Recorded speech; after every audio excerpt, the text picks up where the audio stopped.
3 ವರ್ಷದ ಡಿಗ್ರಿ ಲೈಫಲ್ಲಿ ಆ ಕಡೆ ಈ ಕಡೆ ಕಷ್ಟಪಟ್ಟು ಕಾಪಿ ಹೊಡ್ಕೊಂಡು ಬರ್ದಿರೋಂಥ ಇಂಟರ್ನಲ್ ಟೆಸ್ಟ್ ಪೇಪರ್ಸ್ನ ಮತ್ತೆ ನಾವು ಸಬ್ಮಿಟ್ ಮಾಡಿರೋಂಥ ಅಸೈನ್ಮೆಂಟ್ಸ್ನ ನಮ್ಮ ಕಾಲೇಜವರು ತೂಕಕ್ಕೆ ಹಾಕ್ತಿರೋದು ನೋಡಿ ನನಗೆ ಎಷ್ಟು ಚೀಪ್ ಅನಿಸ್ಬಿಡ್ತು ಅಂದ್ರೆ ಥೋ ನಿಮ್ಮ.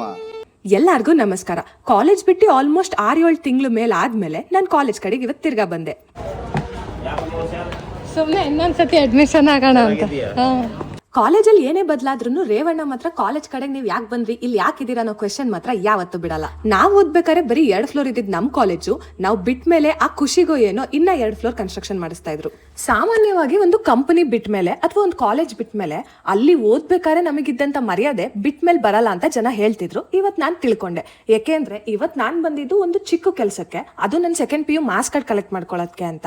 ಅದು ಒಂದು ಫೈಲಿಂದ ಎತ್ತಿ ಕೊಡೋದಷ್ಟೇ. ಅದಕ್ಕೆ ಆಲ್ಮೋಸ್ಟ್ ನಾನು 3/4 ಗಂಟೆ ಕಾದೆ. ಕೆಲಸ ಮುಗಿಸ್ಕೊಂಡು ಕಾಲೇಜಿಂದ ಆಚೆ ಬಂದು ನೋಡಿದ್ರೆ ನಾವು ಶ್ರಮ ಪಟ್ಟಿ ಬರ್ದಿರುವಂತ ಎಲ್ಲ ಅಸೈನ್ಮೆಂಟ್ ಪೇಪರ್ಸ್ ನ ಕ್ಲೀನ್ ಆಗಿ ತೂಕಕ್ಕಾಗ್ತಾ ಇದ್ರು. ಈ ದುಃಖದಲ್ಲೇ ಗಾಡಿ ತೆಗೆದು ಮನೆಗೆ ಹೋಗ್ಬೇಕಾದ್ರೆ, ನಾನ್ ಕಾಲೇಜಿಗೆ ಯಾವಾಗ್ಲೂ ಹೋಗ್ಬೇಕಾದ್ರೆ ಈ ಸಿಗ್ನಲ್ಗೆ ನಾನು ಯಾವತ್ತೂ ಮರ್ಯಾದೆ ಕೊಟ್ಟಿರಲ್ಲ. ಅಟ್ಲೀಸ್ಟ್ ಇವತ್ತಾದ್ರೂ ಕೊಡೋಣ ಅಂತ ಸಿಗ್ನಲ್ ಅಲ್ಲಿ ನಿಂತ್ಕೊಂಡೆ. ಇನ್ನ ನಾನು ಮನೆಗೆ ಬರೋ ಅಷ್ಟರಲ್ಲಿ ಆಲ್ರೆಡಿ ನಾನು ಆರ್ಡರ್ ಮಾಡಿ ಫುಡ್ ಬಂದಿತ್ತು.